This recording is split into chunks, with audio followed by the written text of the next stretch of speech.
only choose something that you genuinely believe in your heart you can actually stick to for like maybe doing on a daily basis or like 2-3 times a week. So for us, say if we need to start running, I'm only gonna be serious and genuinely accept, okay, this is something that I'm actually doing if I can genuinely be honest with myself and say, yes, I can stick to it for like 2 days a week. If I can't say that, then I'm not even gonna bother trying to add it in, even though I know that it's gonna be beneficial for me. If I can't stick to something twice a week, why the fuck am I even bothering doing it? What is up, guys? Welcome back to the Versus Gravity podcast. Now today we have got a very, very special episode for you guys. Super value packed.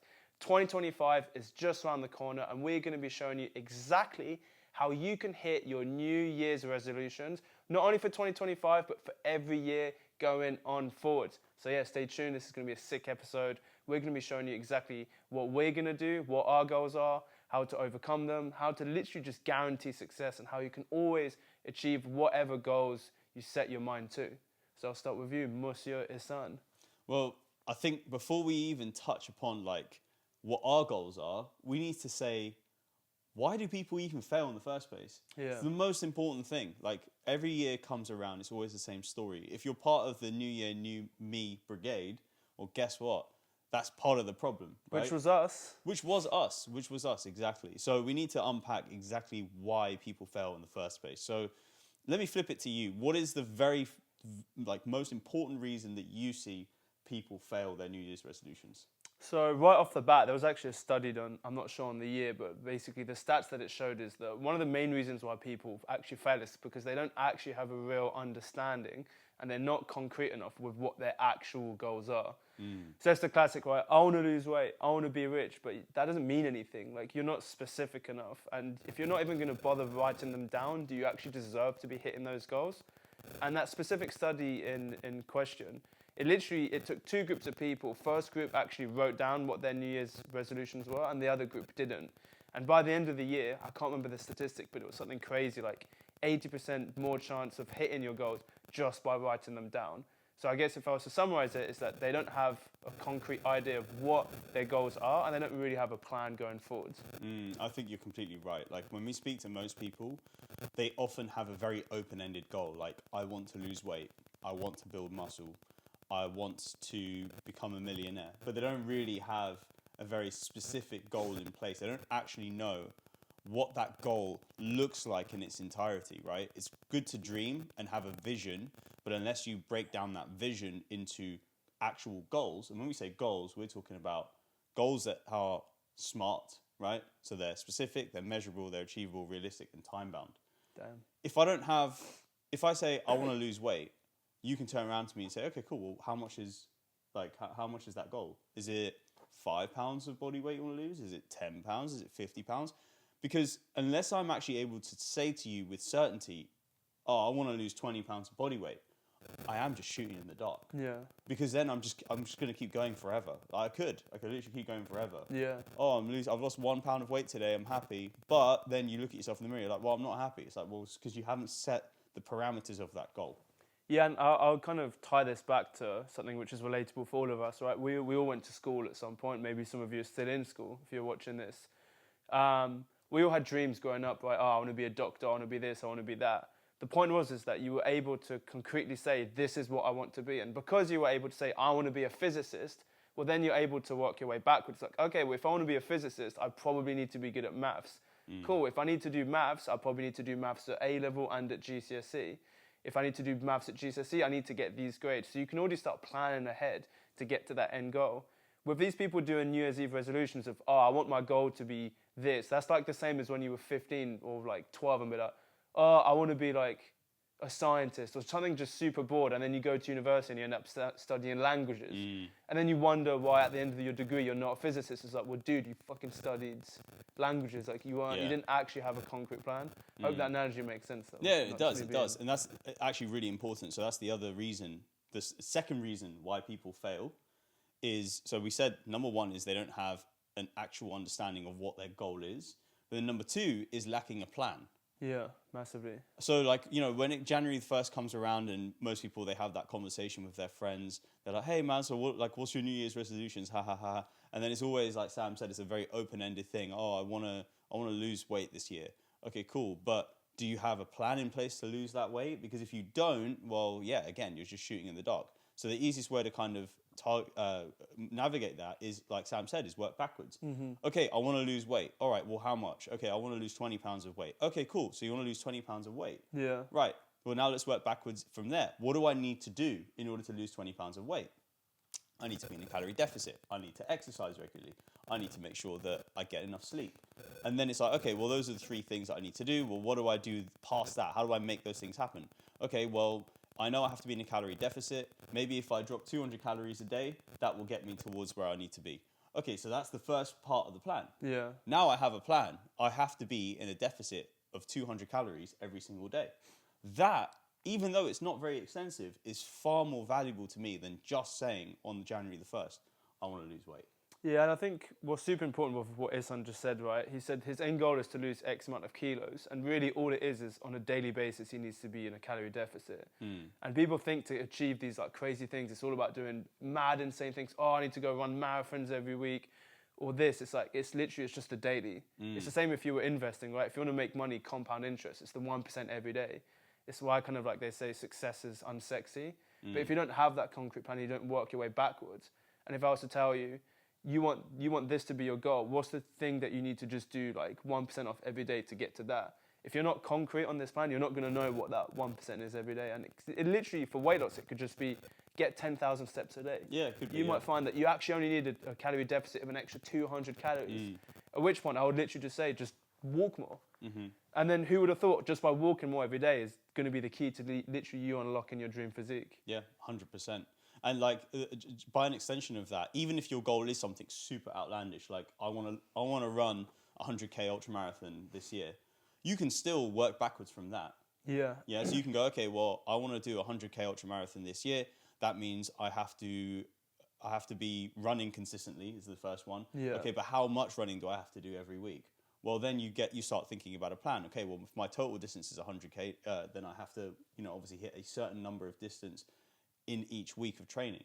And then you can keep, like, that's the point, is that if once you have something, a smart goal in place, it makes it so much easier to work backwards from it, to find what you need to do on a daily basis to achieve that goal. Whether it be really outlandish, like doing ultra marathon, or whether it be something as simple as I want to lose 20 pounds of weight.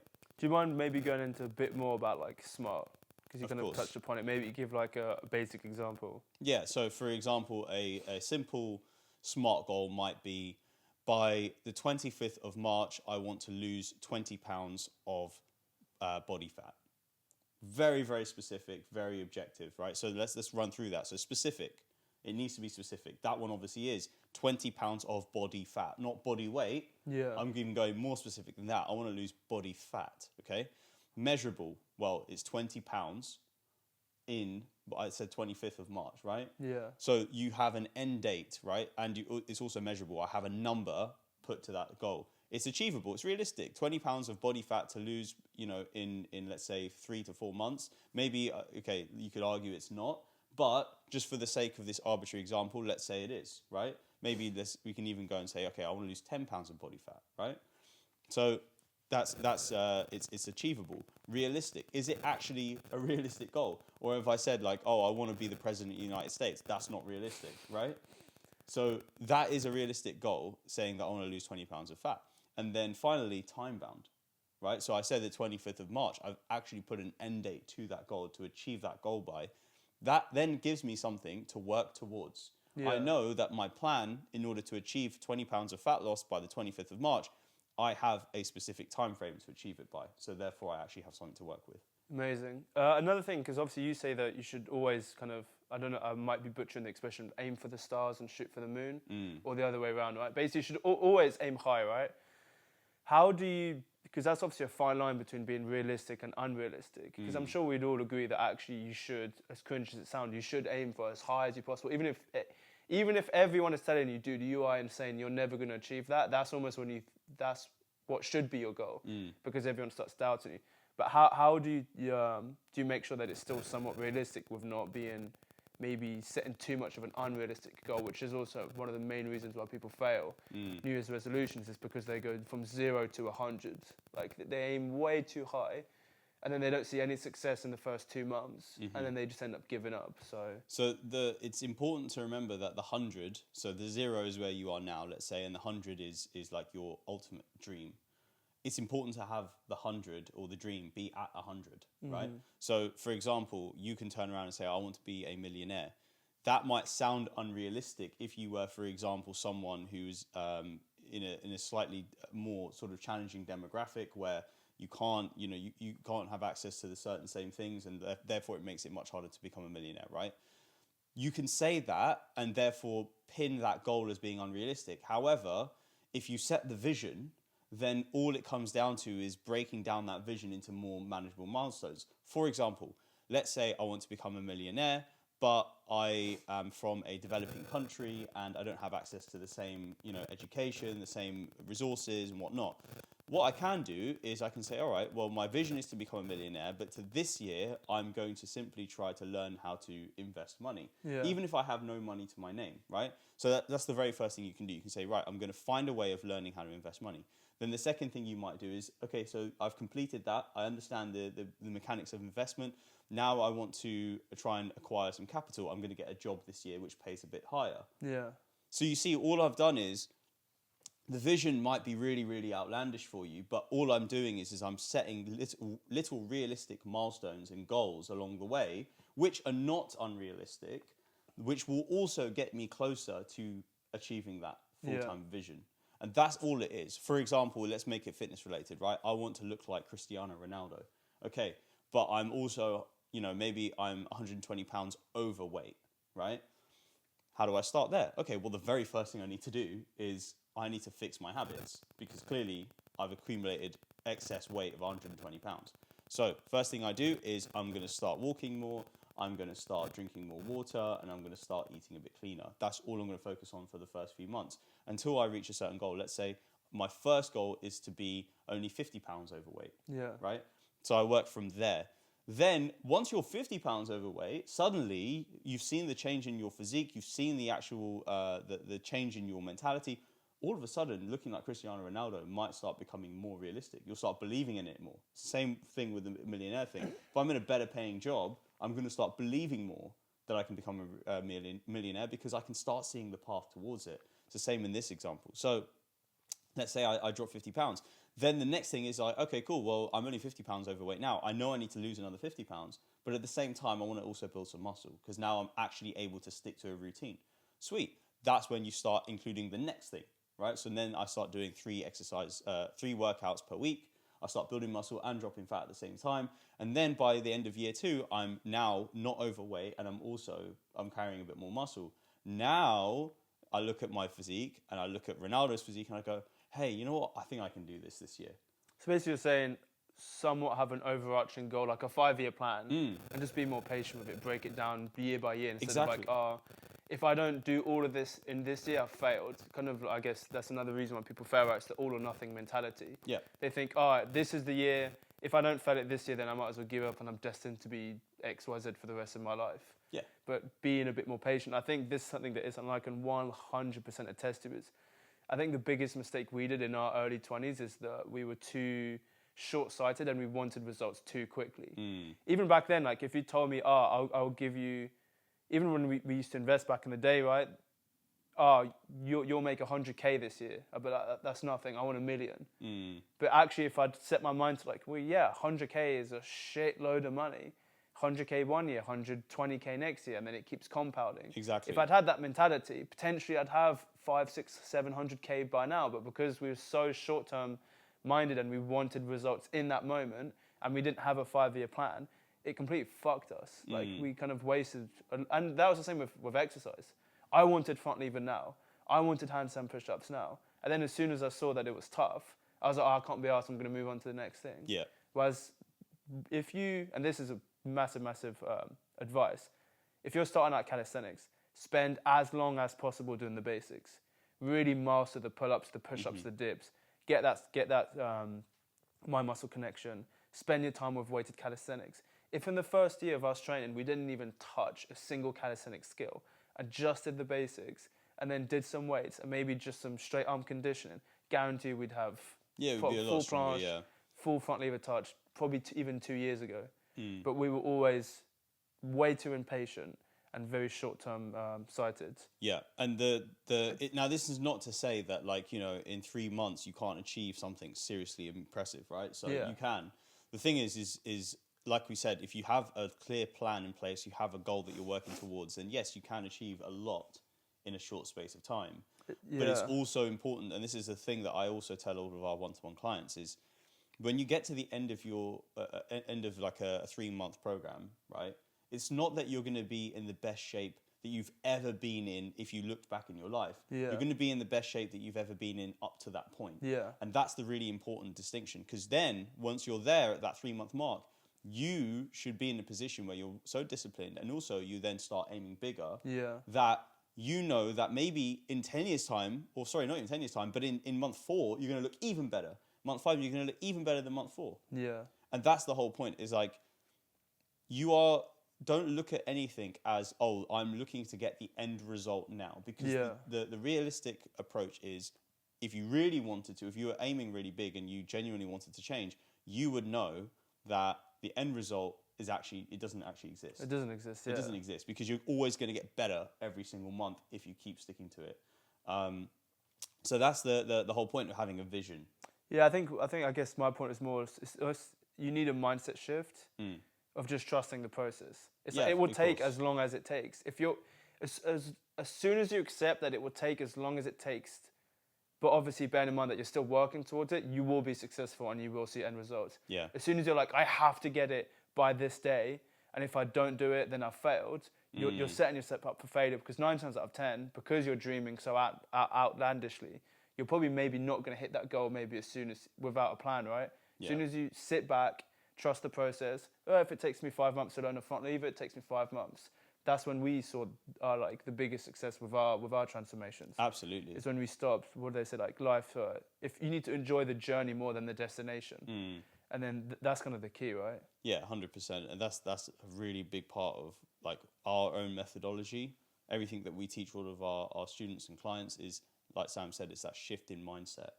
It's moving away from being obsessed with the end result and working on the day-to-day, because that is actually what ensures success. So I guess going on to that, obviously everyone says you need discipline to achieve X, Y, Z. How do you build discipline? I mean, we used to be incredibly undisciplined for all of uni, even 3-4 years ago. How did we build discipline? It's actually a very simple process. Yeah. And it all starts with doing things that are positive throughout the day. So small habits that you can pick up. And it's not about going out every morning, running 5K, doing a workout. Because the thing is, right, when you go from one side to the other, I like to use the example of homeostasis, right? If you put the body in completely different, if you put the body in a completely different scenario, let's say you shed like 50 pounds of body weight in like 2 days, obviously completely unrealistic, but let's say that's what happened. What's the body's response? It will then be like, oh shit, I need to hold on to everything that comes in, because all of a sudden I've dropped 50 pounds of body weight in 2 days. I'm about to die, right? Same thing applies with your habits, right? If you suddenly just go straight in and go, right, from day one, I used to be someone who eats loads of junk food, goes to bed at 3 a.m. in the morning and doesn't do any exercise, to then day 2 going, right, I'm now someone who goes to the gym for 3 hours. I run first thing in the morning. I only eat, chicken and rice and vegetables. What do you think is going to happen? You might stick to it for about 3 days, and then you're just going to go backwards, right? So the same thing applies with building discipline. Start small. So the very first thing that I like to do is set 2 habits. Only 2 habits, 2 positive habits that you're going to master for the first 2 weeks, right? How long does it say it takes to master a habit? 21 days. So in this essence, I'm actually speeding it up, right? But let's say those 2 habits are really simple, like starting your day with 2 glasses of water and ending your day with 2 glasses of water. Yeah. That's 2 habits. And if you can stick to those 2 habits for the first 2 weeks, and you can do that every single day, you have built more foundational like momentum than doing all of the other crazy stuff, because it's on top of that you can build the next habit, right? This is what we call habit stacking. So You can start the day with, say, 2 glasses of water, and then you end the day with 2 glasses of water. You do that for 2 weeks. You've mastered that. You do it every day. Then you can say, okay, cool. Well, I've done that. Now let me add another one. So after my 2 glasses of water, I'm going to go and stand outside for 10 minutes, right? Every morning. Now I'm doing 3 habits. Then I do that for 2 weeks. Then I add another one, at the end of week 4. It's basically building a routine, a positive routine. Exactly. And then once you've got that routine, then you've already, let's say you've got 5 habits you're doing throughout the day. Those are 5 successes that you're having throughout the day. Yeah. It then becomes immediately 10 times easier to throw in exercise. Yeah. Right? It becomes 10 times easier to start eating cleaner because you're already succeeding, right? Again, all of this stuff and pretty much everything in life is all momentum based, right? If you've got positive momentum, it's so much easier to capitalize and succeed. If you've got no momentum, it's not going to happen. It's not going to happen. Well, it's why that you hear all the time, like when you get up, first thing you do is you make your bed, right? And it sounds so stupid to people that kind of don't get it. And I understand it because objectively making your bed isn't going to make you successful. But that's what people fail to realize is that it's just building the habit of doing X, Y, Z. I know you've mentioned it before, and I'm a big fan of this, is when you're first starting out, especially in the gym, you should almost not care about the results that you get in. All you're doing is you're building the discipline to actually, and the consistency to go to the gym. That's it. Because if you can build the discipline and the consistency to go to the gym 3 times a week, and you know you're going to stick to that for the next year, well, then you're going to see results. Even if you were following the worst program on the planet, you're going to see results. But the reason why people don't see results is because they're not consistent in the gym. So the consistency is a billion times more important than actually training. So they said, right now I'll give you a secret. The best training plan on the planet that I only give away for £1 million is the one that you can stick to. That's all it is. You could follow the most optimal lifestyle on the planet for 3 months. If you're not going to stick to it beyond that, what is the point? You're better off following a shitty plan almost, but actually being consistent with it through the time. It's like you see all these health maxers now on Instagram. They only scrub their skin in beef tallow, and they have shower filters and air purifiers. They only eat on a chopping board. All of that stuff looks great and fancy, and I'm sure the intention behind it is look, all the science backs it up, whatever. I'm not going to contest it because I don't know enough. But if you're someone who looks at that and goes, right, I'm going to start doing it, but you only do it for a week, well, then it's a shit plan. Yeah, it's pointless. And I think that's why I've really, really changed my mind with stuff. If you want to pick something new up or try something new out, like the beef tallow thing, or, I want to start doing cold showers, or I want to start taking care of my appearance more, only choose something that you genuinely believe in your heart you can actually stick to for maybe doing on a daily basis or 2-3 times a week. So for us, say if we need to start running, I'm only going to be serious and genuinely accept, okay, this is something that I'm actually doing if I can genuinely be honest with myself and say, yes, I can stick to it for 2 days a week. If I can't say that, then I'm not even going to bother try to add it in, even though I know that it's going to be beneficial for me.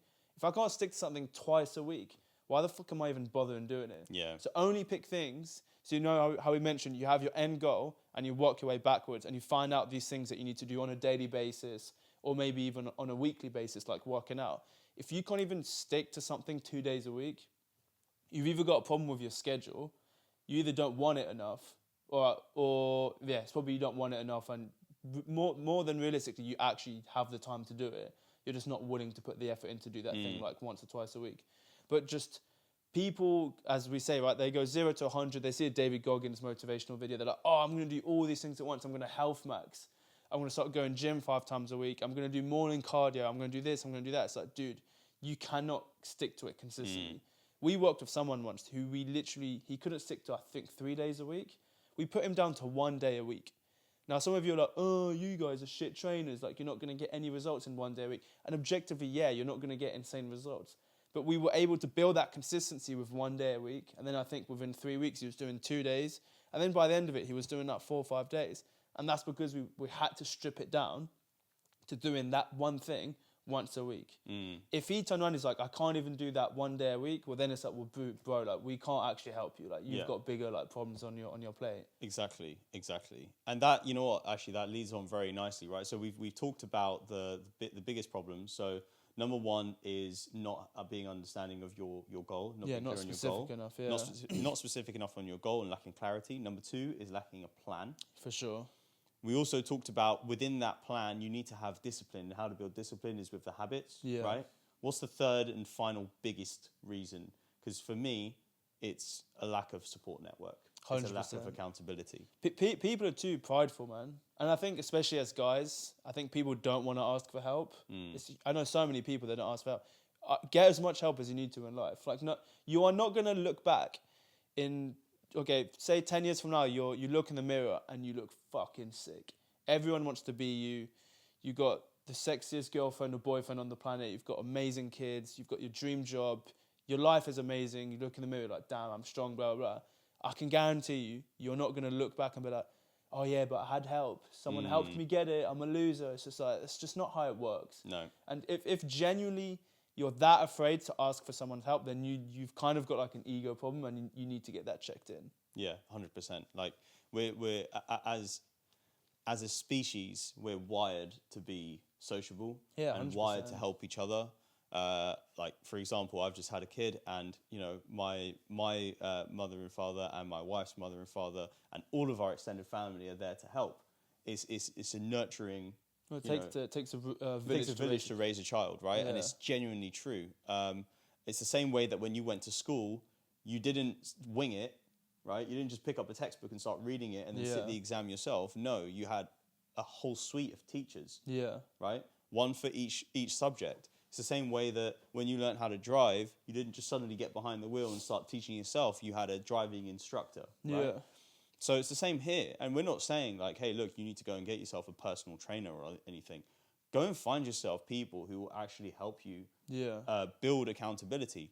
This all comes down to the fact that, like Sam said, there's two things here. Number one is seeking the knowledge and acquiring the knowledge. And the easiest and fastest way to do that is to buy someone else's time. Yeah. Right? So when you work with someone who has already done what you want to do, you are buying all of the time that they wasted on making the mistakes that they did, right? That's exactly why when you work with someone who knows what they're doing, they can get you results quickly because they've skipped all of the bullshit and the mistakes for you, right? That's what you're doing. So same way in business, when you buy a business coach, you know, what you're doing is you're buying back all the time that you would have wasted had you gone and done it yourself, right? So that's the first thing. The second thing is surrounding yourself with people that actually support your goal. Yeah. So you need to make sure that the people around you understand what you're trying to achieve and don't try to sabotage you. I think this is actually such a big one. I mean, we've touched upon this so many videos, but the biggest shift that we had in our lives was when we really decided like, okay, this is what we want to do. We want to work out. We want to do business. We want to do that.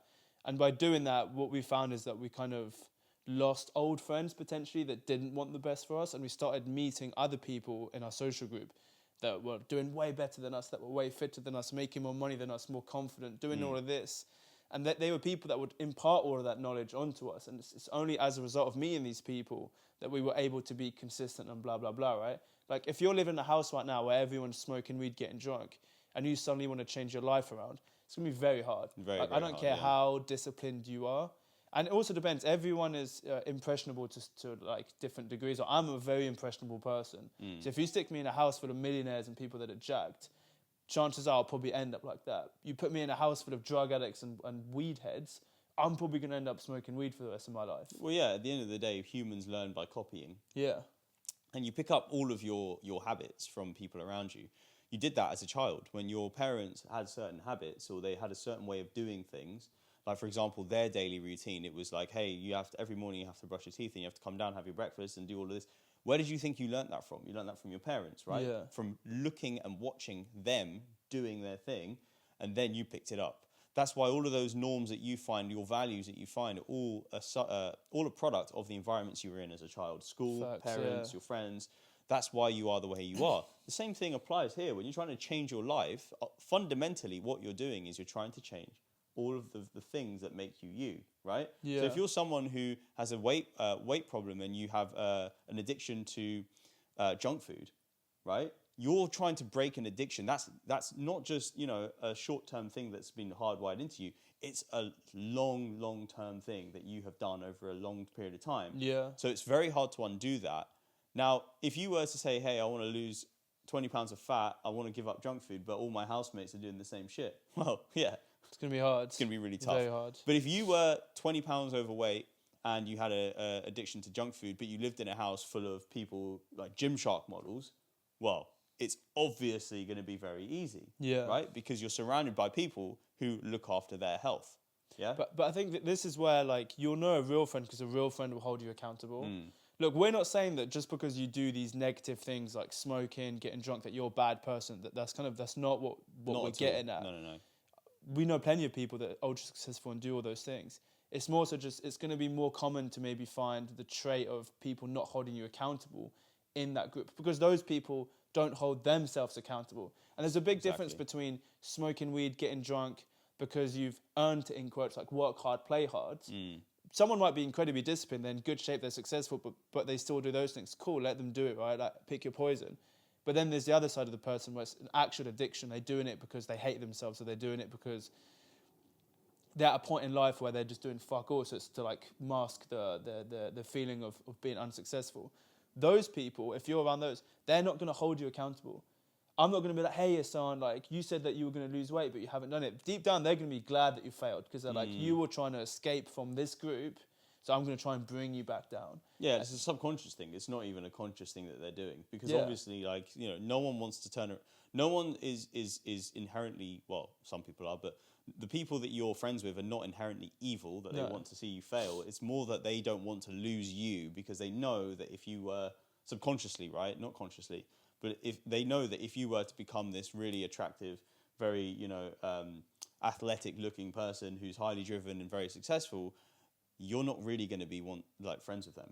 Probably right? not, yeah. And that's also the subconscious like defense mechanism. It's like, no, don't let him do that, right? It's the same way that you see, for example, if one person in a couple tends to really look after themselves and the other one doesn't, there's two options. The person who doesn't look after themselves either starts looking after themselves because they want to catch up, or they try to sabotage the other person because they don't want to lose that person, right? So that's the other third biggest thing is having a support network, having accountability, and it comes in two forms. Like I said, number one is gaining knowledge, which comes from, you know, working with someone who has done what you want to do to speed up the process, buy back your time, so that you don't waste years and years and years like they did trying to figure out how to do it. And then the second one is cultivating your environment so that you really give yourself the best opportunities to succeed. I think that last one is just so... And that last one is something that you can fix right now with something as simple as curating your social media feed. Because obviously, you're not going to go out there and be like, you know what, all my friends are losers, I'm going to ditch them, because that's just not how it works. That'd probably make you a bit of a dickhead as well. But you can create your social media. Stop following all those like OnlyFans girls. Stop following all this like brain rot stuff. And actually, like, it sounds cringe, but like people like David Goggins, like whoever it is that motivates you, I don't care, right? Start following those people. Start reading the right books. If your friendship group aren't those kind of people, online, the internet exists. Like, you can literally meet up with people either at a calisthenics park, at a gym, or online. Like, there's plenty of communities, Reddit, whatever, like school, like all these other things where you can be around like-minded people. And just don't sleep and don't neglect the fact that you can be, just like how you are influenced through social media negatively, you can be positively influenced through it, and also you can be positively influenced from joining a community. Because social media, you're not actually interacting with people, you're just looking at it. So if you're getting influence from that, I think you're going to be way more influenced from actually interacting with real people. And you can make some real lifelong friends from all these things. I mean, from all the people that we've worked with around the world, half of them we've never even met before, but we're genuine friends with them now. Just from talking 100%. To them on a daily basis. And it's awesome just to be able to give back, like how all these people have helped us. We have some younger people in our community, like we have a 15-year-old, I think, and just seeing a 15 or 16-year-old absolutely kill it and be so disciplined. One, you're jealous because like, damn, I kind of wish that I was like that, but it's so cool to see how just being put in the right environment can drastically change your life. And I think that's something that you will never look back on, and that's something that I realised I had to change, because I knew that if I was 40 and I stayed in that same group and I was doing fuck all with my life, I knew for a fact that I would get to 40 and I would not think like, oh God, I'm sure glad I'm still friends with these people that didn't want the best for me. So then I thought, okay, well, maybe I have to create a bit of distance between them. And I thought, fuck, this is actually a really hard decision to do. But I just knew, I had the foresight to know that 20 years from now, I'd look back and be like, that was the fucking best decision I ever made in my life. And it's your life at the end of the day. Yeah, you've got one life. You've got one life. Like, are you going to spend it regretting? You know, I said to my wife the other day, the last thing that I would want to do, and this comes down to like, you know, what you do for work and stuff, right? The last thing I would want to do is live a life, end up on my deathbed, look back and go, oh man, I regret the fact that I did all of this stuff and I didn't take that chance. Yeah. Because that's what's going to happen. Yeah. For a lot of people. Yeah, most people. Most people will end life. Yeah. On you know, in this life, and they'll be like, oh shit, like I didn't do this, I didn't do this, I didn't do this, I didn't focus on this, I didn't give that person time, whatever. I wish I spent more time on Reels. Exactly. So on your community point, I think it's a nice little way for us to say, look, we've got something for you guys to help you get started, right? And it's completely free. We have it in our Gravity Gains School community. So if you haven't joined already, click that button below. Make sure you join the community. In there, we have over 500 people already. Which is sick. Which is awesome. We've only launched it like 3 weeks ago. Yeah, all around the world as well. All around the world. Different genders, ages, different goals as well. Exactly. But, well, all different goals, but with the most common goal being they want to be improving themselves. Of course. Right? In some way, shape, or form. And in our community, we have now just launched a new course. Yeah. Which is called the 2025 Transformation Blueprint. Now, in there, it summarizes and, in fact, builds upon all of the stuff that we've talked about today. So we mentioned 3 of the reasons that people don't succeed. We have, I think, about 9 reasons that people don't succeed. And we also give you an exact entire approach on how to build habits, how to build discipline. Yeah. I think the video is like 35 minutes long. It's quite long, It's a very in-depth approach on how to really set yourself up for success in 2025.